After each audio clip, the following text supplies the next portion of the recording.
with this prayer song.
In Welcome to the Future. The best is yet to come.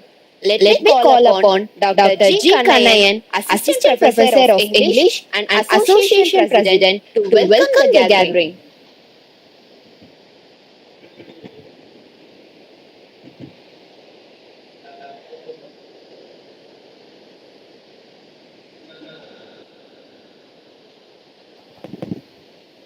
Good evening, everyone. Good evening.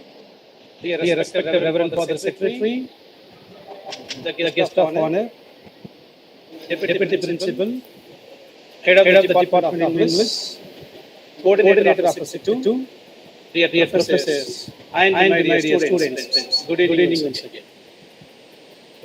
I am Dr. G. Kanayan, Associate President. I feel honored to welcome you all to this English Associate Institute inaugural function. I would like to express gratitude on behalf of all the students of our Secretary, Reverend Dr. S.J., who has granted us permission to conduct this function.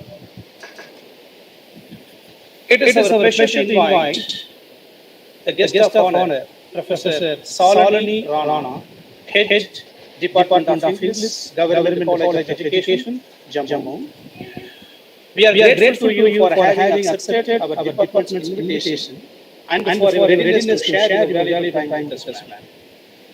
We are loved to hear you from you. We are loved to hear from you. Welcome, ma'am. It is a blessing for us to gain such a tremendous support from our Deputy Principal, who has contributed so generously. We hope to work together to in future events as well. Welcome you, sir. Thank you, sir. Our head of the Department of English, Dr. V. Paul, has contributed a lot to make this event possible by guiding us through the types of activities we should conduct. Welcome you, sir. I'm happy to welcome our coordinator, Dr. Loyal Inasi, who is the backbone of this function. Welcome you, sir. Here I would like to welcome all the staff members, both principal and the assistant. Welcome you, professors. I am so delighted to introduce the Secretary of English Mr. Annan from Second MA English, Miss Ilakya from MA English, Mr. Arogya Andrews from Third Year BA English section, Miss Amrita from Third Year BA English section, Mr. Roger Leland from Third Year BA English section, Miss Anuradha, Third Year BA English section. I welcome you all dear students. Last but not least, here I would like to welcome you all dear students. I welcome you all once again. Thank you. Over to Master of Ceremonies. Thank you, sir. Excellence is doing ordinary things extraordinarily well. It gives an immense pleasure to welcome Reverend Dr. S. Peter S.K., Secretary, St. Joseph's College, to preside over the function. Thank you. Respected Professor Dr. Alex Ramani, esteemed Professor Dr. V.L. Paul, esteemed Professor Dr. D. Leola Nyasi, and respected Dr. G. Kanayan,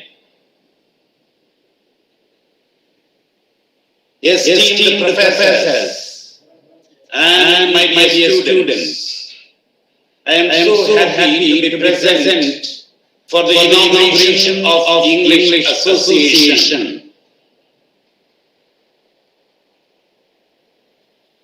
What gives me joy is to see a person from Jammu who is going to address us on this special topic, demystifying folk literature of India.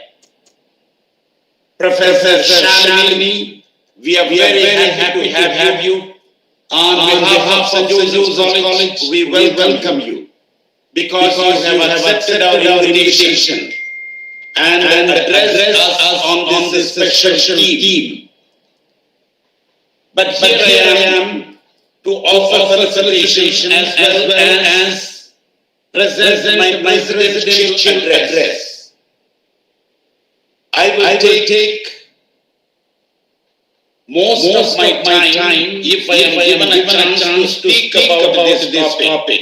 But I am a stranger, except I have known some folk stories. And I choose one among these folk stories and give the presidential address. A short one, I suppose. Because the theme is really interesting. Demystify. Very often we try to say mystify everything. But here, demystify. Yes. This is how I demystify this folk literature that I have read from Ireland. The Irish people often tell this story to the younger generations so that the younger generations could grow well and really obey their parents and offer their obedience to their elders and professors in the college or teachers. The story goes like this, the folklore. There were two brothers in the village, wonderful guys, but they have lost their parents at a very young age. Yes. Since there was nobody to take care of them, but they were really taken care of the villagers. The villagers really paid them real care and brought them up. And they were wonderful fellows, really wonderful. And they were kind to the people. They were respectful and doing very well. But as they grow, as they grew old, they want to become completely rich. And they were searching for an idea how to become completely rich. So the brothers decided, in order to become completely rich in the village, we must go for this particular work. And what is that work? Thieving, stealing things or animals, and become rich. Yes. As they were reaching their adulthood, they started thieving. For many days they escaped, and they were not by the villagers. One day as they were stealing sheep in the fields, they were very badly caught. And as they were badly caught, they were given punishment. You know what is the punishment? They told these two brothers, you rascals, you should not forget this thieving. So show your forehead. And then they red iron in the fire and put a mark on the forehead of these brothers. And what is that mark? Yes, thief, sheep, thief. And the brothers, they felt very much ashamed of themselves. Because wherever they went, whatever they did, they were asked, what is on your forehead? They said, yes, we have stolen the sheep. And they were very much ashamed. So one brother could not accept this. So he became a nomad. He ran from village to village. And wherever he went, he was asked, what is in your forehead? He has accepted and acknowledged, I have stolen sheep. Then he was driven from that village to another village. So within a span of his life, he kicked his bucket, or he died at the age of 35. Whereas the other brother stayed where he was. And because of his mistake, he got a bad name. He wanted to rectify himself. He wanted to show kindness. And he was the one who welcomed the visitor and offered hospitality. And he was extremely kind to the people. And he was really honest. And he started growing like this. One day a stranger came to the village, and this brother was the first one to welcome the stranger and offer him hospitality. And the stranger was very happy received by this brother, and he stayed there. And as he was with him in dinner, he saw on his forehead, yes, tea. But he was embarrassed. What is the meaning? To ask this question. What is the meaning of this yes tea? So he went out and asked a very small boy, my dear boy, this host is having a kind of yes mark on his forehead. What is the meaning of this? Do you know? Tell me. What is the meaning of this? This young fellow who did not know the past history of this brother said, Sir, I do not know the meaning of yes tea. Maybe it is a short form of something. As far as I know as a wonderful guy. He is very kind. He is honest, and he welcomes the strangers, and he offers hospitality. And he is a really wonderful guy in this village. Maybe, sir, it is a short form for saint. In Christian life, the wonderful holy people are given sainthood. Maybe it is a short form for a saint. Yes, sheep thief. You know how he has come as a saint. Yes. We need to understand from this literature folk story To err is human. To forgive is divine. Yes, we are prone to commit mistakes. But we should not be discouraged, and we need to go out of this, grow out of this mistakes. We should not stay where we are. We need to become holier. We need to become like God, because we are all created in the image of God. We are all created in the image of God. When we are created in the image of God, we are destined to be really great like God, grow like God. God's goodness must be within us. So as we are about to listen to this topic or to this titled speech of Professor Rana, demystifying folk literature of India. This folk literature from Ireland tells us that we are born to be great. We are born like gods. We are born to be in order to live a beautiful life on this earth.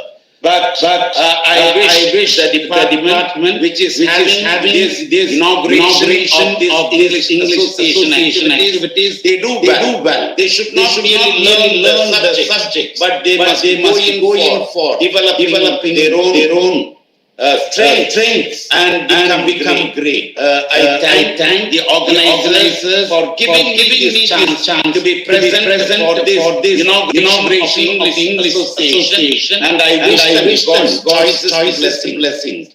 Wish you all the best. God bless you. Thank you. Error is human, forgive is divine. Thank you for your valuable quotes for an excellent story. Thank you for that. Thank you.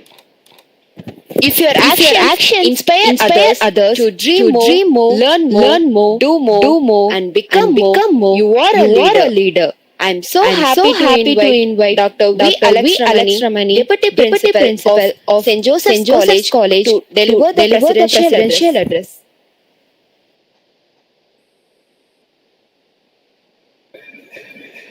Sir, unmute your mic, sir. Yes. Thank you, madam. The most honorable administrative head of our college, Reverend Father Secretary, the most revered resource person of this inaugural function of the English Association, Madam Professor Shalini Rana, Head Department of English, Government College of Education, Jammu. Esteemed Head of the Department of English, Dr. V.L. Jayapal. Respected Coordinator of the Department of English, Shift 2, Professor Inasi. Honorable Dean of School of Languages and Culture, Professor Dr. V. Francis. Revered professors, Department of English of both Shift 1 and Shift 2. Respected members of the organizing team of the English Association. Praiseworthy friends, guests, and well-wishers. Last but not the least, my dear beloved students, scholars of the Department of English. All of you, a very pleasant good evening. It is a great honor that I am given this rare opportunity of offering felicitations to you on this occasion of inaugurating the English Association for this academic year 2021-22. I am very grateful to the Department of English, particularly the head of the department, Dr. Jayapal, and the coordinator, Professor Inasi, for considering me for this felicitation address in this function. Though we have the lockdown due to COVID-19 pandemic, our quest for learning is no way locked down. We carry on academic assignments more effectively by putting to use the technology and ICT-based tools. That is how the online platform like Google Meet, Zoom, Google Classroom, and so many become the integral part of our teaching pedagogy. This very inauguration of the English Association is getting organized through the virtual mode. That is the Google Meet. We are able to connect with people across the world very easily, and distance is no more an obstacle. Even in this function, we get connected to our resource person, Madam Professor Shalini Rana. Actually, Madam is connecting to us from Jammu. We are very fortunate to have the resourceful talk on the very important literary topic, demystifying folk literature of India. It is a very relevant topic that all of us need to know the folk literature of India. Our nation is known for its noble social value, that is unity in diversity. We stand united as one nation with all our diverse cultures, traditions, and languages. India is a country that has the composite culture and tradition. And each culture has its own language. Thus, our nation has a very rich folk tradition and very rich folk literature as well. The rich traditional knowledge and beliefs of many different cultures were in the oral form as folk songs, folk tales, folk dramas, folk dances, proverbs, charms, and riddles. The technological development has helped us to transcript the folk literature that were originally and largely in the oral tradition to the written language. Literary scholars have been working down the years to do this noble task of transforming the folk literature that had only the oral form to the written language. As literary scholars, we have greater scope and responsibility to work on this domain of folk literature. There are a lot of works to be explored. I consider that this topic is very relevant in the present day context. I am sure that our resource person, Madam Professor Shalini Rana, is going to enlighten us on the topic folk literature. I place on record my sincere thanks to our resource person for having accepted to share her experience and expertise in the field of folk literature. Madam, your illuminating talk will show us the new directions to explore many unexplored folk literature works. At this moment, I really appreciate and congratulate the Department of English for having chosen the right topic and the right resource person to give the new knowledge to our students. I wish that the Department of English organizes many academic meetings in the days to come. I thank you all for listening to my felicitation address, and I wish you all the very best. Have purposeful days ahead. Thank you, one and all. Thank you very much, sir.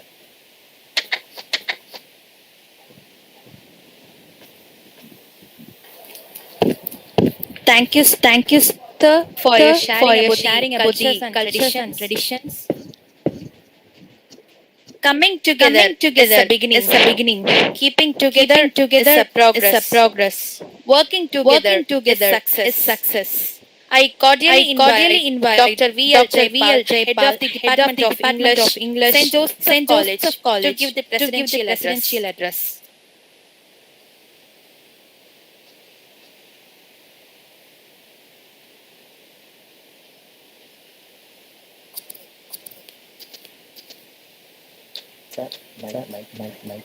Unmute your mic, sir. Unmute the mic. Jaipal sir, unmute your mic, sir.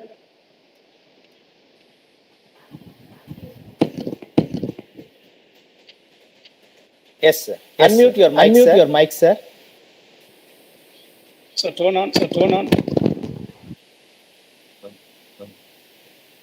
Yes, sir. It's okay now.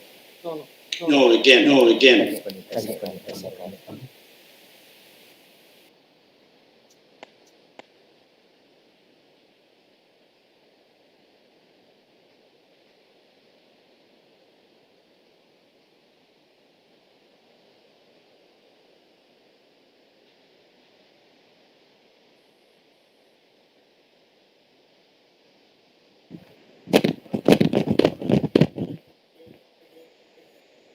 Jaipal sir.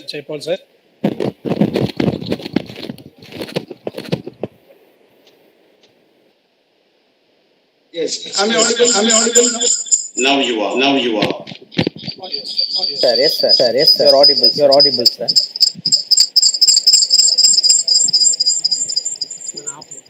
Just a minute, sir. Sorry.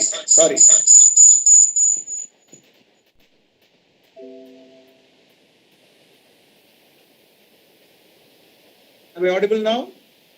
Yes, Jaipal, you can go ahead. Respected Reverend Father Secretary, most respected Dr. Alex Ramani, Deputy Principal,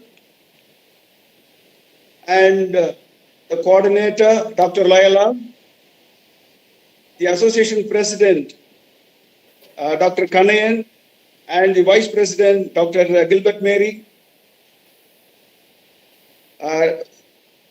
my beloved professors from Shift 2 and Shift 1, good evening to you all. It is really a great pleasure to wish you all in this occasion. Our Shift 2 department, the vibrant department, has taken a very good initiative to start all the activities, association activities, for this academic year at the right time. And I would like to congratulate all the officials who took the responsibility to start this academic activity. I wanted to especially thank personally Reverend Father Secretary, Deputy Principal, and our Shift 2 coordinator, Dr. Loyola, and the Association President for taking our students to the next level by conducting such wonderful programs. And I don't want to take much of your time because the awaited speech is there from Professor Shalini Rana from Jammu.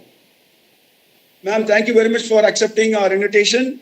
And I just thank once again all the organizers and the students. Let us have a fruitful session.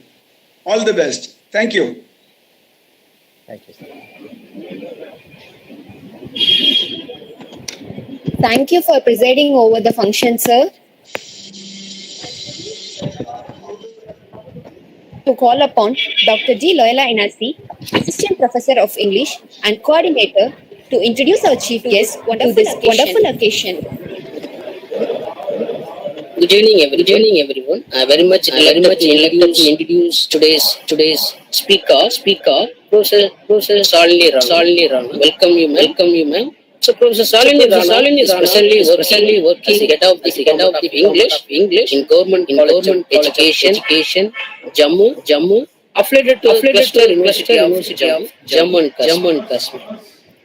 She has 17 years of experience. She has published six books so far. namely the parents spring, the refresher volume 1 and 2, phonetics and English pronunciation, Blackson, and English translation of Mohan Singh's Jopri play, Kala Suraj and Banraj Daji, a Dogri translation of T.S. Eliot's The Wasteland, and reimagine folk life and literature, a book based on the folklore and the tradition of different states of India. She has contributed 6 book chapters in edited books also. Besides publishing books and book chapters, she has published research papers in national and international journals. The thrust area of her research work is European literature, Indian folklore, and culture, translation and promotion of marginalized languages. She is also an active member of Jakar Mensch, headed by Sri Mohan Singh. She is also regional coordinator of Jammu chapter of GAP India. So we have a great speaker amidst us today. So I welcome you, ma'am, for this wonderful occasion. Over to you, ma'am. Thank you very much, all the worthy dignitaries, Dr. G. Kanayan, Reverend Dr. S. Peter S.J., Dr. V. L.X. Ramani, Dr. V. L. Jayal, Dr. D. Loyola Inasi, Professor Vergish, and the host, Vency Jones. And I think there is one more girl who was announcing. Thank you very much, St. Joseph College, for inviting me for a talk on demystifying folk literature of India, which is folklore is something which is very dear to me. Thank you very much, Reverend Dr. S. Peter S.J., for your kind words and the story which you told. It looks like, we are like-minded people. I could easily connect with you, the kind of words you were saying. Thank you very much. And the kind of addresses all the worthy dignitaries have given, it shows there's serious India. That is unity in diversity. You go to each and every corner of this country, this place,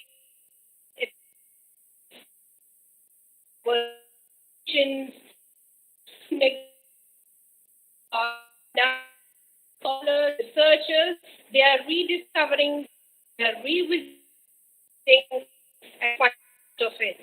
And in the present day mechanical digital world, it's quite important if we really want to keep our souls alive, our kindness alive, our humaneness alive, we need to dive deep into the folklores and the ancient customs of this country. And every community is there which can make us learn something new. In the past several decades, we have forgotten the importance of all these things. If we talk about folk, what exactly is folk? Folk is something which we think is unwritten, something which we follow, something which are the beliefs of rural people. You won't find folk culture in urban areas, or even if you find that, it will be in a modified version. It will be shallow. It will not be carrying that kind of wisdom that it carries in the rural area. So first of all, thank you, St. Joseph College. And I could see in the invitation letter that special heritage status has been given to St. Joseph College. Again, I'm really fortunate to have associated with such a college which has got special heritage status. And currently also I'm working on a book that is basically based on heritage and culture of the northern India. So I could easily connect with you people. And I would also request that, and I would like to float this idea if we could have, memorandum of understanding between St. Joseph College and Cluster University of Jammu. Because thankfully, because of this online mode, we the academicians can connect with each other without much fuss, right from Kashmir to Kanyakumari, and this time it is Chennai. So thank you very much for inviting me for this. And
yeah, I think I got disconnected. But anyway, I'll start. And network is a little over, so I'm right away. Is it visible to you? Yes, ma'am. Yeah. Yeah, yes, ma'am. Yes. So, about demystifying folk literature of India. Like I told you, normally we discard folk as something that belongs to the rural people, or that is something savage, that is not polished, something that is not classic. So that's why normally people, because of modernization also, because of globalization also, many people started neglecting their own folk culture, their own folk ways of life, which has lot to tell us, which has lot to teach us in the modern circumstances. Because if we completely become mechanical, or if we always remain glued to our gadgets, that is not going to make us humane at all. That is not going to give us that wisdom that may make us technically very sound, that may help us in connecting with different people. But as far as the content is concerned, as far as the mind and the soul is concerned, folk literature or folklores have lot to teach us in this regard. Now, folk involves culture, songs, food. Recently, UNESCO has declared food also as an integral part of folk ways of life, and how much ethical food or gastronomical heritage is important for the local people, the kind of nutrition that they derive because of their local geography and the climate, that is also quite important. And similarly, clothes, the kind of clothes which in every nook and corner of India used to wear. These days, because of globalization, because of mall culture, if you go across the country, you will find that everybody is wearing the same kind of dresses. In some way, that sameness definitely helps us, but in other ways, it kills the diversity, it kills the beauty, it kills the utility. Because, like for example, the South Indian women, they wear saris. It has its own function according to the climate of that place. In northern India, or if you go to Ladakh, people wear gonchas.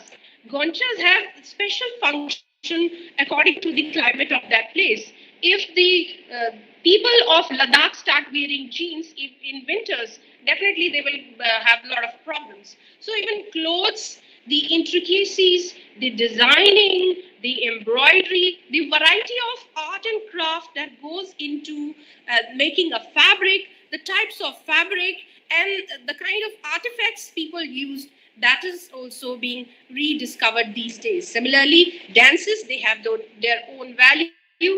various myths associated with folk, mythological stories, the mythological background of folk stories. Then, of course, it tells us the ways of life people had, the simple life according to the nature, according to the community, according to the place, according to the ecology.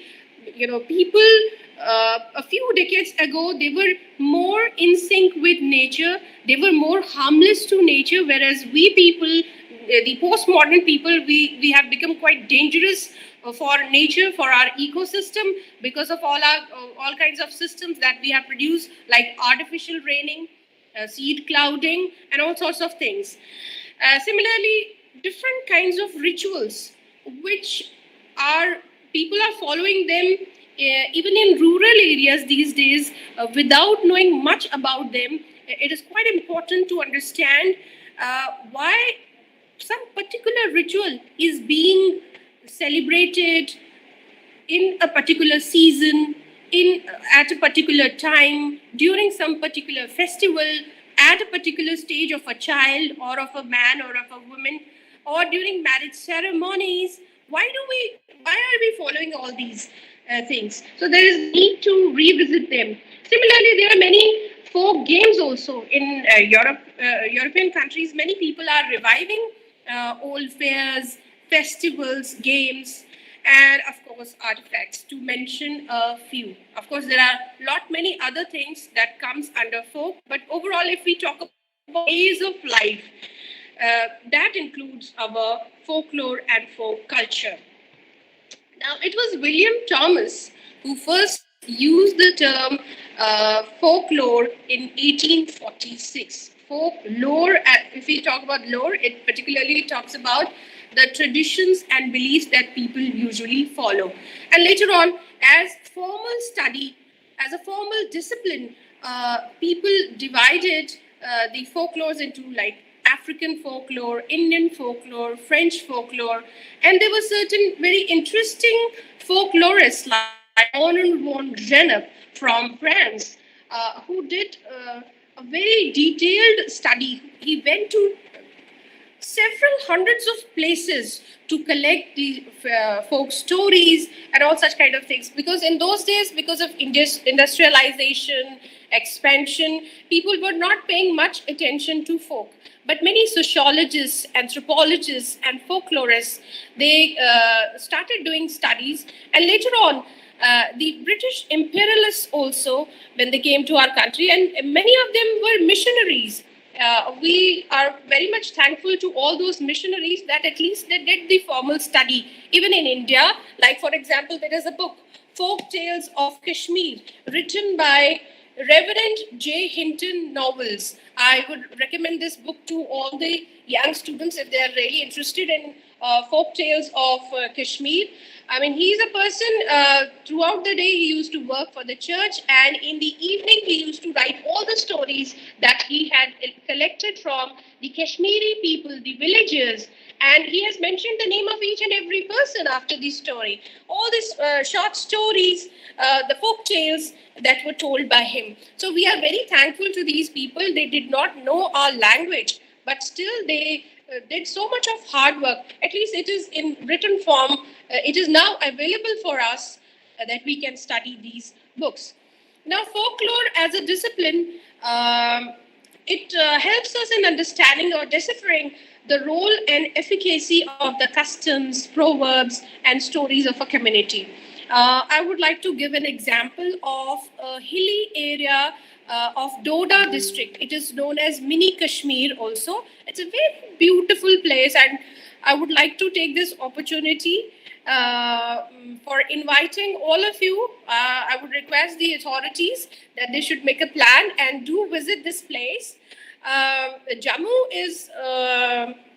Jammu comes before Kashmir, and it also has lot of scenic and beautiful places. It's quite a peaceful place as compared to Kashmir. There is no law and order problem over here. So you can make a plan and you can bring your students over here in the month of December and January, so that your students can also watch these snow-clad mountains. I'm sure many of them must have visited the northern part, this particular place, but there must be many other students who might not have seen this place. So I would request you to make a plan. I would love to help you in organizing such event. We would like to host you people. So I was giving example of Doda district, where the local Sarasi people, they have this saying. That there was a man, and he reached the place of his relatives, and his relatives offered him food, but they said that kindly go and wash your hands before having food. So he said, it's okay. Since he was very much tired, he said, "Main gada gada arus." That means the place from where I'm coming, there were a lot of brooks on the way. There were a lot of small ponds on the way. So my hands are clean. A lot of water was there on my way. So my hands are clean. I need not to do any washing. Now, this short story or this anecdote is taken as a kind of satirical example by the mothers. Whenever children sit and ask for food, and if they have not washed their hands, the mother always says, "Go and wash your hands." If the child denies, the mother says, "Do you want to be called like that man who said, "Main gada gada arus"? Do you want to exemplify that man?" So this is taken as a kind of a teaching, But this is a very short anecdote, and the mothers often use this example to straighten the habits of their children. Besides this, there is a lot of variety, like I told you, across the length and breadth of the country, right from Kashmir to Kanyakumari, and from Rajasthan, Gujarat to up to Arunachal, Nagaland, Manipur, Mizoram, and Sikkim also. In my previous book, Reimagine Folk Life and Literature, we got papers from Sikkim as well. And the stories that has been included in that shows the impact of geographical location also. Besides this, folk culture acts as a soft power. It is the ways of life, the beliefs, the habits, the ideology, all these things, the culture, food, dresses, all these things come under soft power of a country, and we should not take it lightly. If you see, for example, Domino's, we go there to eat pizza, right? Pizza is an Italian food, and you must have seen that within 10 years, it has become a very kind of favorite dish among young children. Although I'm not against pizza, I myself like pizza. But if you go to a pizza outlet, you will see very happy faces all around. Initially, I had noticed that around 5 years ago, I used to see only young faces, the kind of advertisements, the layouts they had in their outlets. They used to show some young girls and boys, college girls and boys enjoying pizzas. Now they show the entire family, some modern grandmother and grandfather, and one daughter and son, and a young couple. So as if the entire family is enjoying that food. So this is how soft power is used, right? So slowly and gradually, unconsciously, we are becoming Eurocentric or Americocentric, right? There's no harm in trying different kinds of foods or different kinds of dresses, but then we need to be very conscious about when we are shedding money. If you can get 10 kgs of flour in say around 350 rupees, but you are getting a small flat bread kind of thing for say over 575 rupees. So definitely we need to look into it. And besides this, the way these things are projected, obviously there is, again I'm saying, there is no harm in trying new cultures, being open to new culture, new ways of life. But then we have to be very conscious about, why should the money flow from here to there, and why not from there to here? Ultimately, it affects the overall way of life of the country, and of course, money or the economy. So we need to understand the soft power of folk culture of India. Then, of course, there are a lot of, like sir already mentioned, that there is unity in diversity. There is a lot of diversity.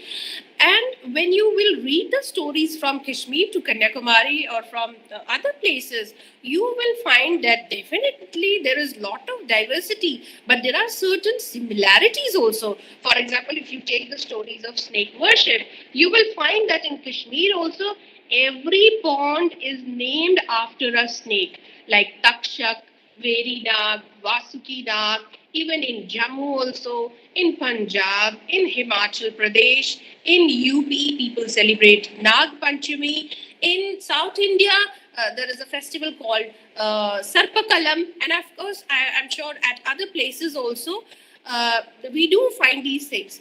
Now, why do we do this? Why only snake? And of course, in Bible also we see perhaps snake symbolizes the lustful energy, or maybe the officer. There is a need to closely study what is the reason and why is it so. And of course, there are a lot of things that we can learn from folk culture. A lot of wonderful things, some morals, ethics, a lot of eternal values, universal values are also there in folk culture and literature and stories and tales. UNESCO has declared folk culture or folklore as intangible heritage which needs to be preserved. In India also there are different places where people are working on folklore, and one of the prime organization is National Folklore Support Center, Chennai. It is already near your place. Some of the folklorists who have done remarkable work, and young scholars can consult their works, like the Finnish folklorist Laurie Honko, American folklorist Peter J. Claus, French folklorist I have already mentioned, Honor von Genep, and on the basis of his studies, his book's name is the ritual process. It is translated into English as the ritual process. The original name is the rites de passage. And then his work was further elaborated by Victor Turner, who went on to study the folk culture of Africans, the Nigerians, and he also had gone to Brazil, and he had also gone to other South American countries, where he realized that there is a similarity not in just one not in just one place, folklores of one place, but the folklores of the entire world. There is some similarity. Like I told you about snake worship, there is a book called Trees and Snake Worship. In that book also, the British writer has explored all kinds of snake worships around the world, right from Greece to Egypt and India and several other countries.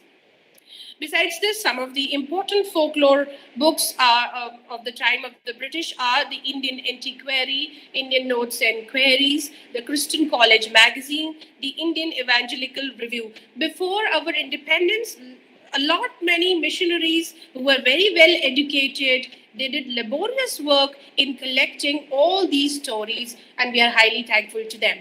Besides this, Central Institute of Indian Languages has also done a lot of work on Indian folklores, and some of the Indian prominent names are A.K. Ramanujan, Chitra Sen Prasirat, M.D. Muthukumar Swami, Vivek Rai, Jawaharlal Nehru.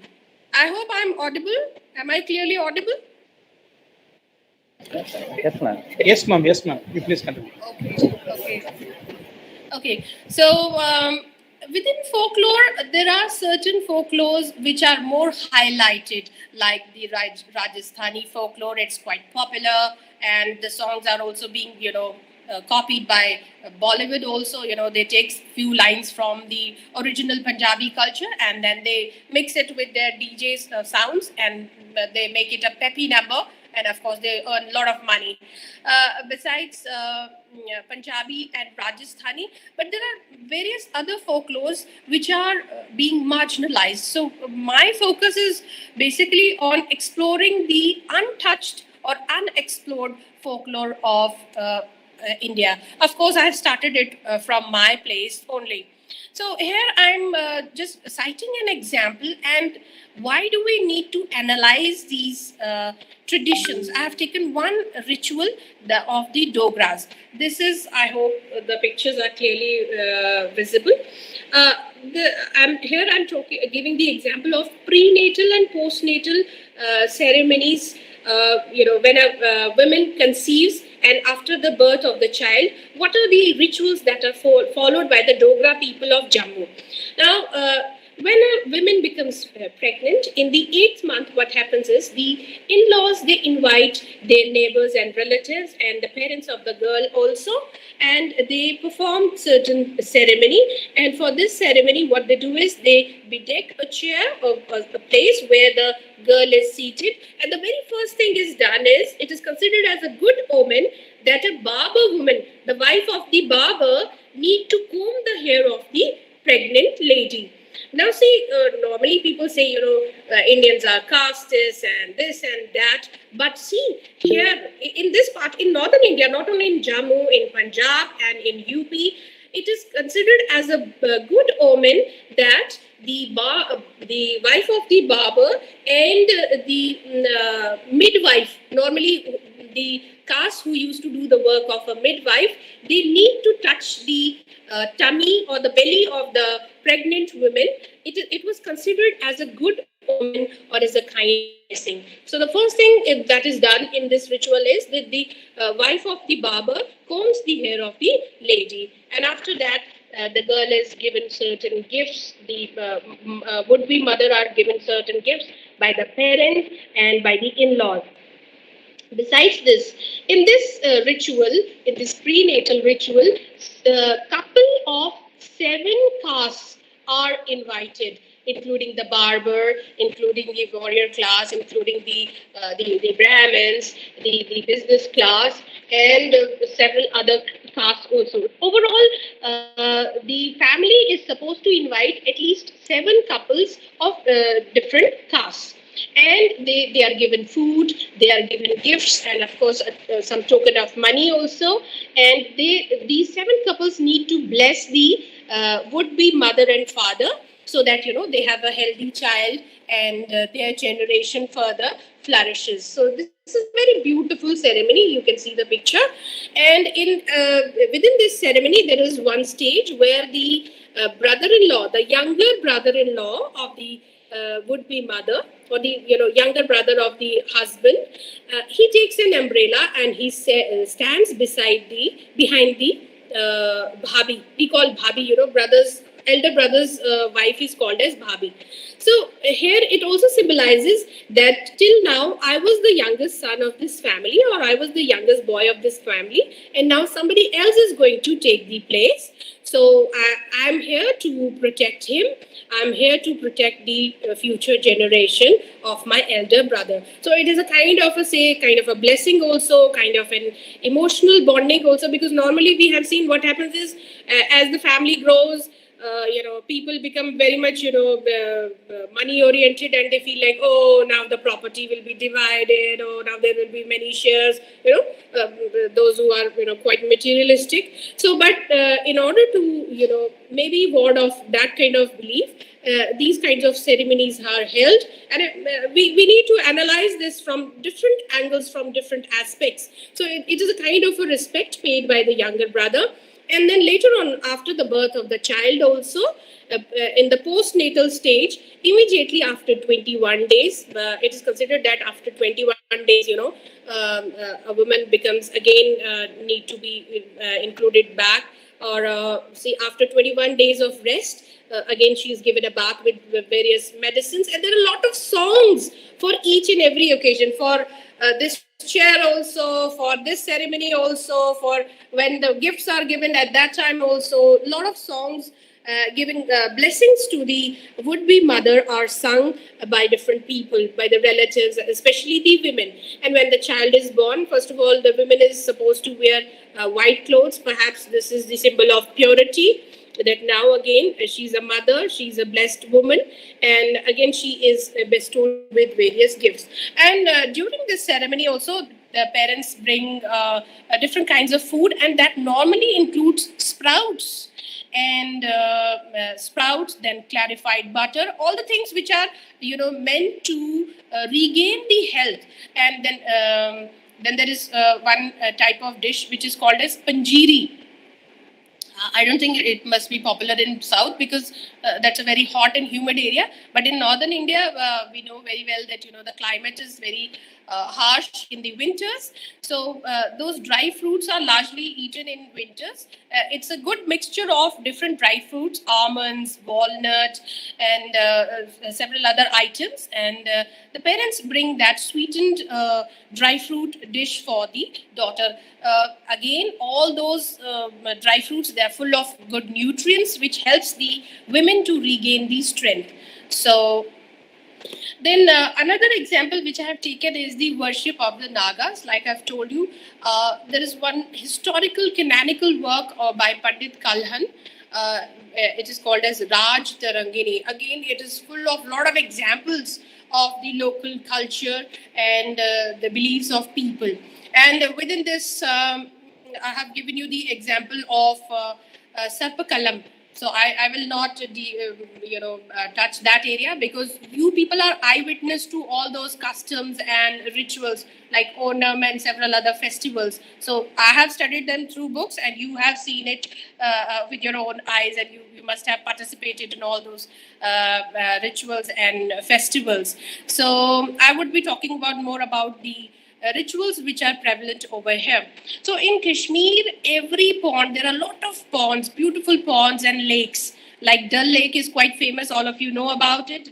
That is the biggest lake. Then besides this, Vular Lake and several Veri Nag, several other lakes are there, and all the lakes are named after some snake, some Naga.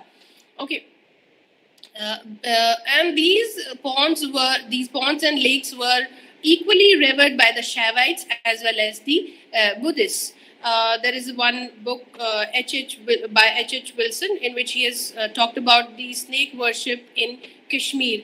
So, there were various rituals that were associated with it, and we will find this distribution across India. Like this is the first picture is from Kashmir. The second picture is from the hills of Bhadrava, where this is the idol of Vasuki Naga. It is considered as the local deity or the protection deity. Similarly, we find similar structures, and the names are different, but the worship style is similar. And in Jammu also, there are various communities that strictly worship the Nagas. And there are many commonality among these rituals, and of course there are certain differences also. And since most of these rituals are performed in rural areas, and they are largely also connected with the agricultural practices also. See, for example, the crop of the first season is offered to the local snake deity by the people.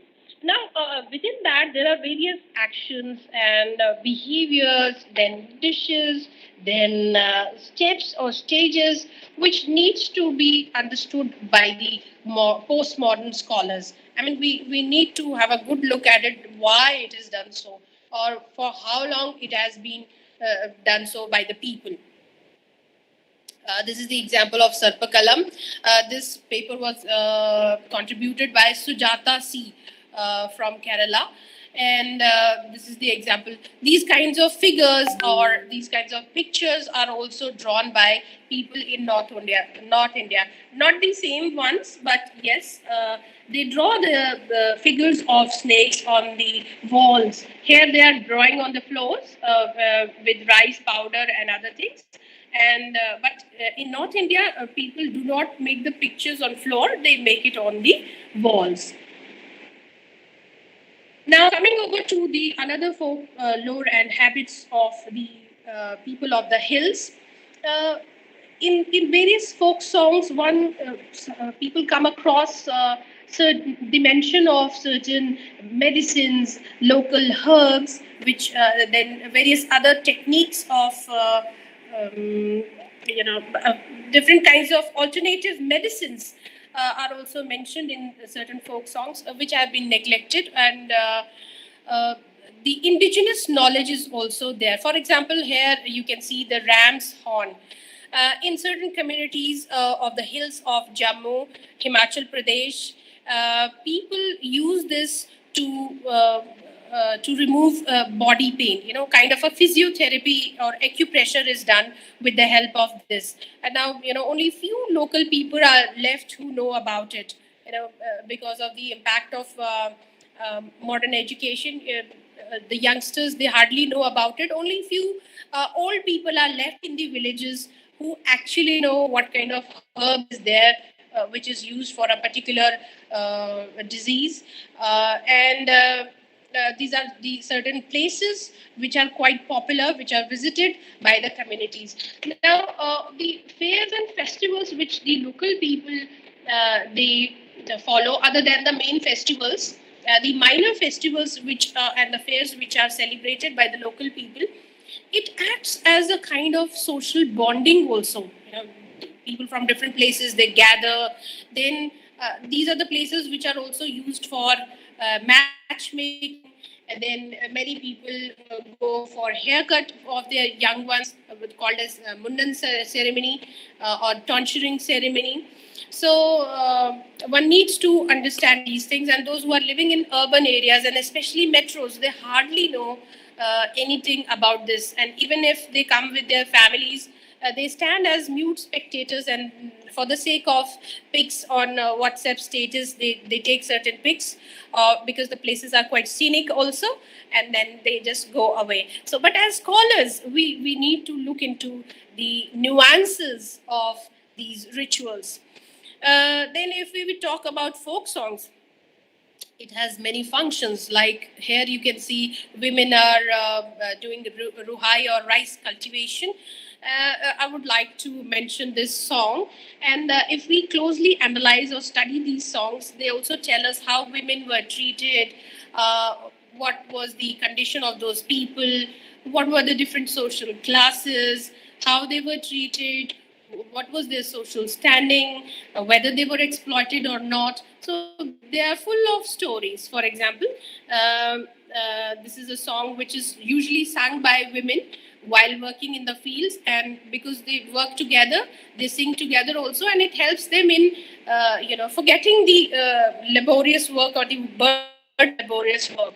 And besides this, because mostly in the hills people sing, their voice echoes. If you are standing on some other hill, you will be able to listen to their song. Now, this is a song. Bure bute kuye kero jino, oh, shashla de sorak de gala, oh. If you ever go to these places, you will find that women sing so beautifully, and the way their voice echoes in the entire place. They don't need any musical instrument, and it acts as a kind of catharsis also. The song means that there's a girl, she is basically complaining that, I belong to a very good family, but my in-laws are very strict. At my home, I was very much pampered. But see, after my marriage, I have seen my mother-in-law fights with me, and my father-in-law often scolds me. So this also shows how women were treated in those days. There are many songs which are associated with the marriage ceremony also.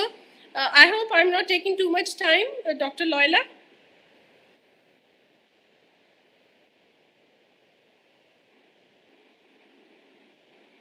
Dr. Loila, are you there?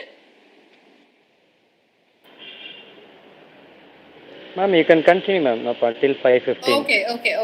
Okay. Now, most of the folk songs that we see in rural areas is usually during the marriage ceremony. And these songs, if we analyze them closely, we come to know what kind of things are there which are used, what kind of trees or plants or animals, and even the kind of food, the kind of relation, the kind of values, the kind of instructions that are given through these songs, we can easily decipher. For example, here is the song, Mehendi da boota dulli dulli jaye, Mehendi khile bago baag, Mehendi lage teri amma suhagan, Bapu chune bago baag. The plant of henna is fluttering happily. The flower of henna is blossoming all around the field. Your mother applies henna to you, and father plucks henna for you. So, this shows the involvement of the entire family rather than the, you know, rather than the trend of live-in relation, where though I'm not against it, people, it is the freedom of people whether they like it or not. But I think here, if you look at these four lines only, it looks as if the entire family is involved.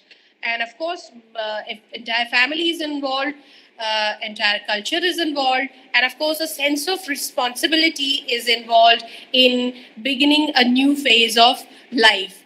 So maybe many youngsters will be angry with me, but I believe if we closely look at the ancient culture, our own culture, will find that we used to be very responsible in whatever actions we used to take. So here also we can see the different kinds of customs that are being followed.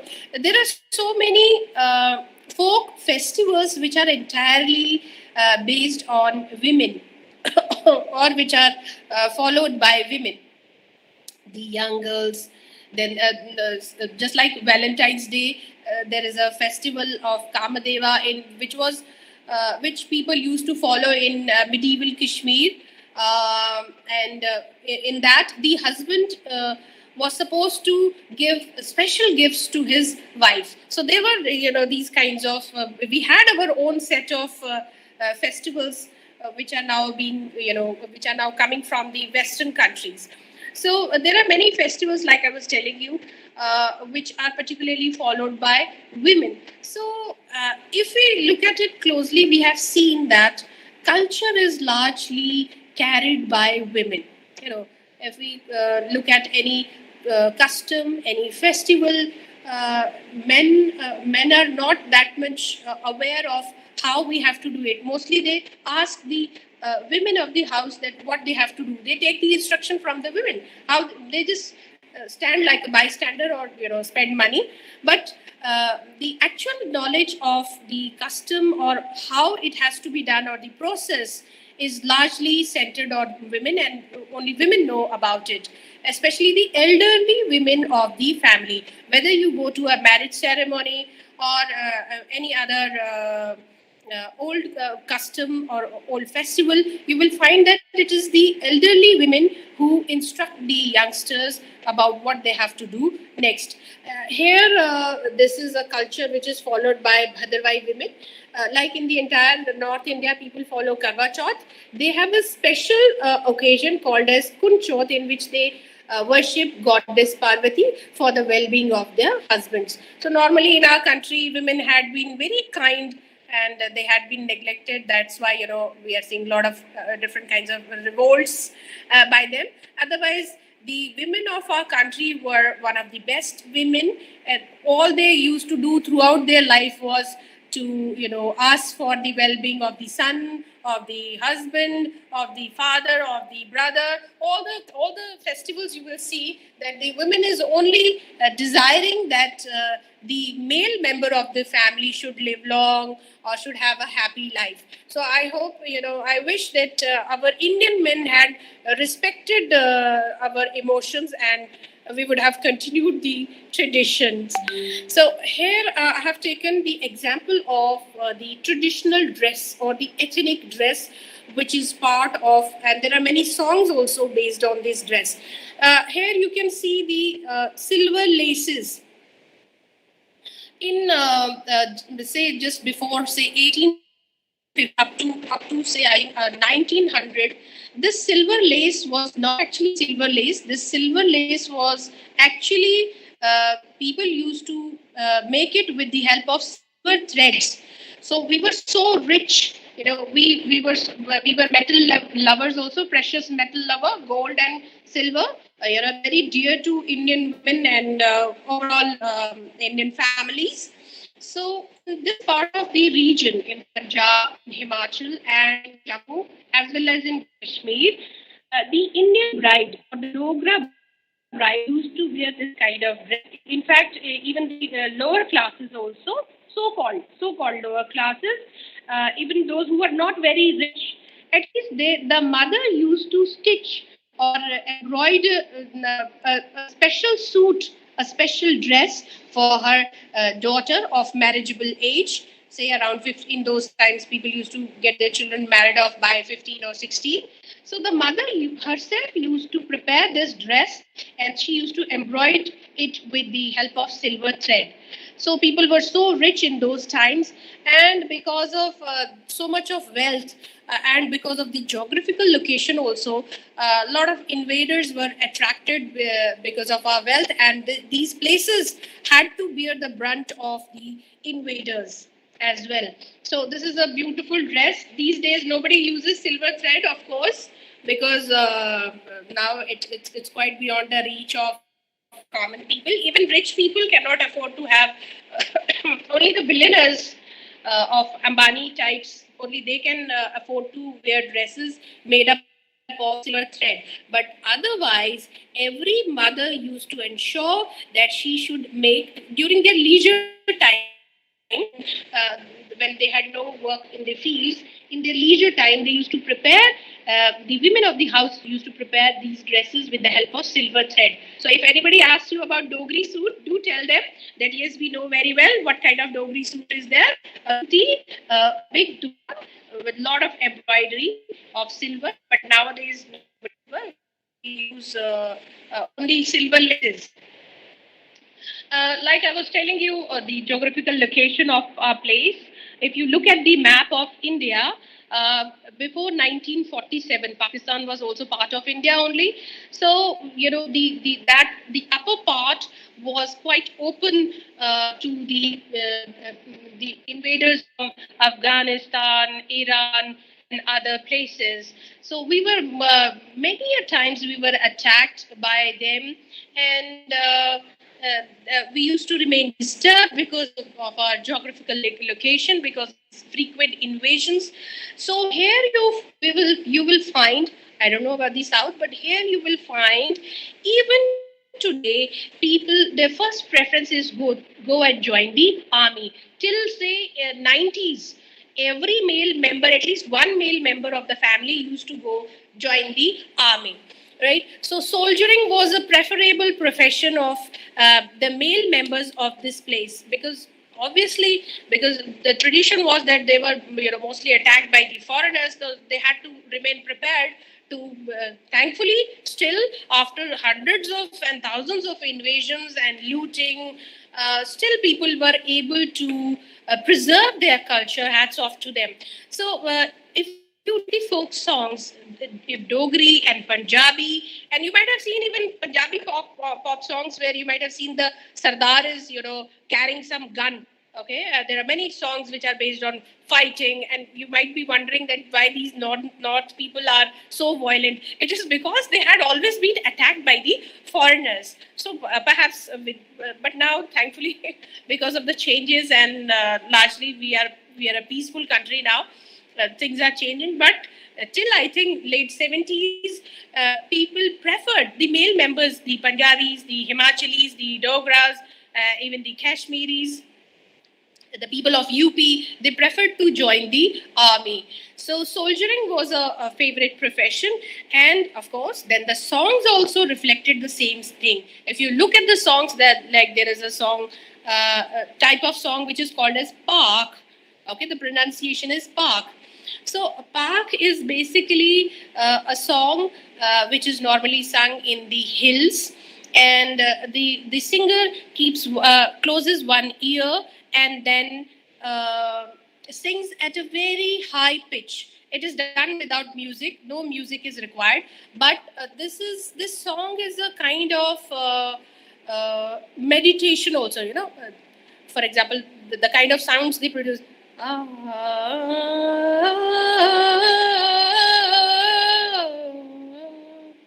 So I'm a very poor singer. Next time I'll make sure that I'll bring some professional singer. But if you look at the lyrics, they are mostly about, oh, my husband has gone away in the war. I'm waiting for him. Okay, the songs of separation. Largely, these are the songs. Many scholars have collected these songs. Many university scholars have published the collection of these songs of separation called as Park. So you can find it on YouTube also. You can enjoy listening to these songs. For example, one of them is translated over here. O King of Jammu, send my husband back home. How can I send your husband home? There is a war going at Bawe. And there is another popular song which was sung by Lata Mangeshkar also. Palla Shipaiya Dogariya. रसलिया तारा कि तेरा बड़ा मंदा लगता.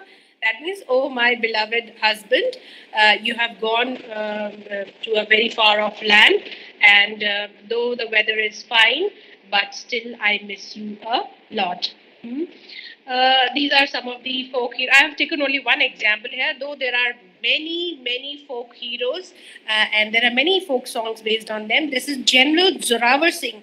Thanks to him that today Ladakh is a part of India. This was the general who was responsible.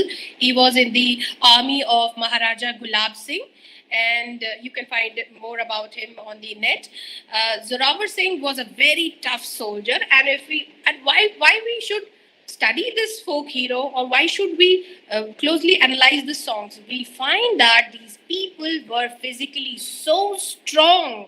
I mean, in the minus 55 degrees centigrade temperature, they could fight in those times. And this was the man who even won the Battle of Tibet. He had included Tibet also with the Dogra Empire, and he had reached up to Nepal. Had the British people not intervened in those times, Tibet would have been a part of India today. Thankfully, at least Ladakh is a part of India today, and the credit goes to General Zorawar Singh. There are a lot of statues which are installed in Jammu, and he was a great man of physical strength, and he was a great leader also. Strict disciplinarian. He never harmed the defeated army. And he always respected women also. So there were a lot of qualities, positive qualities, a man of great physical strength and mental strength. I have taken one more example from the culture in northern India. You can see here a silver pendant. People use gold pendant also. It is called as podi or ladder. Why podi? This is a ritual which is performed by the great grandmother. If somebody becomes a great grandmother or great grandfather, it was considered as a very big achievement that they are able to see the fourth generation of their family. Because of the kind of nutrition we people have today. So we cannot even imagine that we will live so long to see our fourth generation also. So the great grandmother or great grandparents used to celebrate this occasion that we are able to see the fourth generation, and they used to gift this pendant to that great grandchild, and this had different stairs, and it was considered as Swarg ki Siri, or the ladder towards heaven. So they used to celebrate this occasion that we have reached this milestone in our life. We have been able to see our generation, and they used to gift this kind of thing to their great grandchild. So, though there are hundreds of things, one can talk at length about these. Besides this, within folk songs, you can explore the indigenous medicines, then the glorious military heritage of India, then the art and architecture, paintings. Like there was a painter, Nansuk. His paintings are now preserved in British Museum, then the museum in Prague, and several other museums in European countries, and the paintings are sold at a very whopping price. But we Indians have not, valued those paintings, and these were the paintings made by a painter. He was called as the Picasso of the East. And but here people have almost forgotten him. Hardly a few scholars know about him. His name was Nansuk from the Jasrota kingdom. There were many small principalities over here. So when the folklorists try to explore these things, he or she comes across such wonderful things. But then, of course, there are various folk theatrical forms from like sang from Haryana, then Hiran and Harna from J&K only, then Bhand Pathar. Bhand Pathar is still popular in Kashmir, where a man and two men, they perform this. It's a kind of a street theater. A man becomes a woman, he wears the dress of a woman, and then they tell the story. And normally, during their song and dance sequence, they taunt the king also. This was a way of, expressing their antagonism towards the kingdom. Otherwise, normally, if you say straightforwardly, perhaps you will get punished. So there were various ways. Then, of course, there are various temples, deities, which are particular to certain communities, and there are only particular ways of worshipping them. Then there are various endangered languages, songs, food habits as well. So the list is quite long, and with these words, I would like to say thanks to all of you. And again, I would like to invite you. I would like to extend the invitation from my side that you people come and visit this wonderful place. Thank you. Thank you, ma'am, for sharing us about different cultures of India. We admire the way you pronounce the Tamil word Sarpakalam along with singing. The presentation that you had shown with the Indian national flag shows the patriotism. So thank you, ma'am, for your wonderful session. Showing gratitude is one of the simplest yet most powerful things humans can do for each other. I am glad to invite Dr. J. Gilbert Mary, Assistant Professor of English and Association Vice President, St. Joseph College, to propose vote of thanks. Gratitude is the fairest blossom that springs from the soul, says Henry Ward Beecher. It's an honor to have been asked to offer vote of thanks for the inaugural function of English Literary Association in our college. Let me start by giving glory to the Almighty God for making today's occasion a resounding success. First and foremost, I thank our honorable and respected chief guest and outstanding educator, magnificent scholar, Professor Shalini Rana, for decoding and demystifying Indian folklore literature. Your thoughts have enlightened our minds and have shown us a new bright path. Thank you, ma'am. We are grateful to Reverend Dr. S. Peter S.J., Secretary of St. Joseph's College, for his valuable presence and unconditional support for the welfare of our college. Thank you, Father. My heartfelt thanks to Reverend Dr. R.K. Swami Xavier S.J., Principal of St. Joseph's College, for his support, dynamic leadership, and commitment. Thank you, Father. I am very glad to thank Dr. V. Alex Ramani, the Deputy Principal of St. Joseph's College. His presence has filled us with great pride. He is a motivating force and encouragement to all of us. His solid support and guidance have always been an inspiration in every academic event. Thank you, sir. I am grateful to thank Dr. V. L. Jayapal, Head of the Department of English. Thank you, sir. I owe my gratitude to Dr. D. Loyola Inasi, the Coordinator, Department of English, Shift 2. He gives us moral support and guidance in all the academic events in our department. Thank you, sir. I also thank respected and dear faculty members of our department for spending your valuable time and encouraging one another. I thank my dear students for your patience listening and cooperation in making this function a